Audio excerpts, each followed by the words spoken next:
There's something about the collective Rocky movies that's just so special. In Rocky 1, we are introduced to Rocky Balboa, a lovable and relatable underdog who truly showed us what it really means to go from nothing with everybody telling you to stay down but getting back up anyways, showing us what it truly means to go the distance. In Rocky 2, we have basically the same plot and in a way the same movie as Rocky 1, but this time he wins the match in the end. Overall, two good solid Rocky movies, but then MGM decides that they aren't done with Rocky and decide to make a third installment of the franchise. That's where we come to Rocky 3. Rocky 3 is my favorite and the best Rocky movie in the franchise. We finally get a new antagonist, Mr. T's Clubber Lang. I really love the duality between Clubber Lang and Rocky Balboa, and how they're almost opposite of each other in both their situations and their mannerisms. In Rocky 1, we saw what it was like for Rocky to struggle and climb the mountain of going the distance with Apollo Creed. In Rocky 3,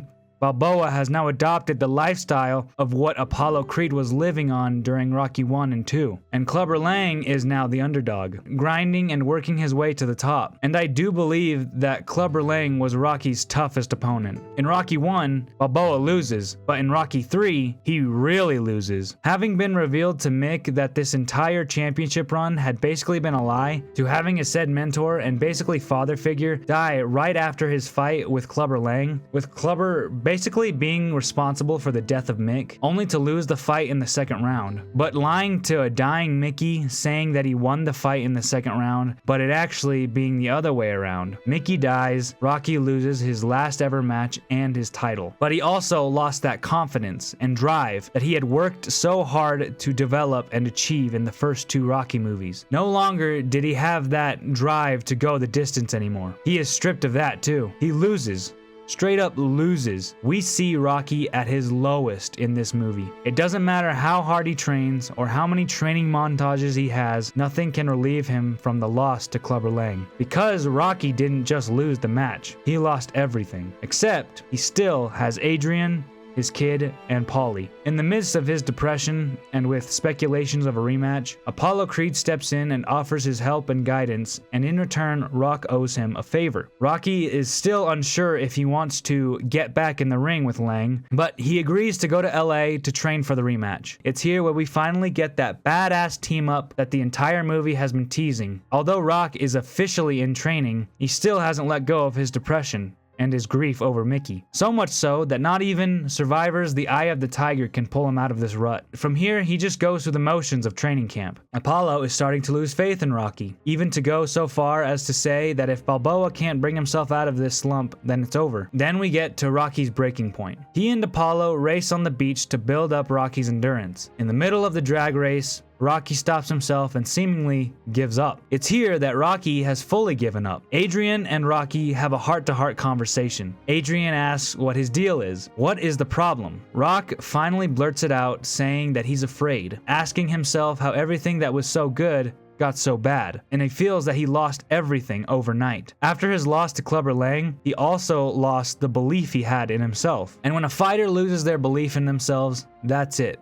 They're done. I love this conversation between Adrian and Rock because it really shows how far he's come from Rocky 1. Rock tells Adrian that he's afraid of losing what he has, because before he had nothing. He was alone and he didn't have to worry about other responsibilities. He could go into the ring and get absolutely hammered and it wouldn't even matter because it was just him. Adrian talks some sense into Rocky, telling him that she doesn't believe, even though the fights were handpicked, that they were easy fights for Rock. But she says that it doesn't matter what she believes, because at the end of the day, Rocky is the one who has to deal with it. Rocky has to learn how to let go, which is a great lesson to teach to audiences, to let go and believe in yourself once more. But not like the crap of believing in yourself you'll see that today's modern cinema likes to spoon feed us. Rocky still gets the ever-living shit beat out of him, but it's now that even if he does lose everything, he still has his family, which now allows him to do what he came to California to do, train for his rematch with Clubber Lang. Now we get the badass Rocky training montages that we've all been waiting for. He goes on, in my opinion,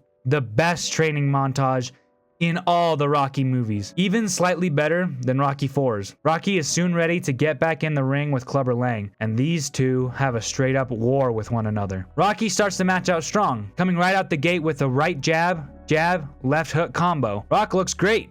Round 1 easily goes to Balboa, and Lang isn't too happy about it. Then Clubber starts to unload on Rock in the middle of the second round, and the rest of that round looks pretty bad for Balboa. Clubber at one point tells him that it'd be better for him to just stay down, taunting. Even though Rock loses this round by a landslide, he too can't help but trash talk Lang. Even the announcers are shocked that Rocky has come back from this beatdown. Rocky and Lang eventually go back to their corners, and this is where I think Sylvester Stallone did a great job at using Lang's heavy breathing to tell the story of this fight. When Clubber Lang goes back to his corner, he's out of breath and is starting to look mighty tired. Rock explains to Apollo that he knows what he's doing. To start round 3, it's now Rocky taunting Lang, telling him that he needs to punch harder if he's gonna win this fight. Rocky's corner doesn't really understand what he's trying to do, as if it wasn't obvious already. For all they know, they just think that he's trying to get himself killed. But it's pretty obvious as to what Rock's trying to do in this round. As Lang gets more and more tired, he becomes sloppier with his punches, which leads Rocky to give Lang all he's got, which sends him down to the mat, and the ref begins the 10 count, to which Lang cannot beat, causing him to lose the match within 3 rounds via knockout. As Rocky celebrates his win, hoisted up in the air by his new best friend Apollo Creed, he looks to Adrian and tells her, "We did it." Rocky has won and defeated the Clubber Lang, who I can argue was the deadliest and greatest opponent that Rocky ever had to face. Yes, even more than Ivan, but that's a story for another day. As he embraces Adrian, who has been there for him from the very beginning, Rocky has once again achieved greatness. But wait a minute, what was the favor that Rock owed to Apollo? A new scene has opened, and feels like a reward for watching the previous 2 movies, is the famous Rocky Balboa and Apollo Creed 3 fight that happened behind closed doors. If you've seen my other videos on Creed 1 and Rocky 1, then you know that I love this franchise. I mean, as of currently writing this, I'm going to see Creed 3 tonight, probably twice. Rocky in this film truly feels like his arc is complete. Even Apollo's arc feels complete. The Rocky versus Apollo rivalry feels complete. You know, I wouldn't even be mad if this is where Sylvester Stallone decided to close the book on Rocky. Because what other type of story do you need to tell? Because after this one, things get a little weird and a little less grounded.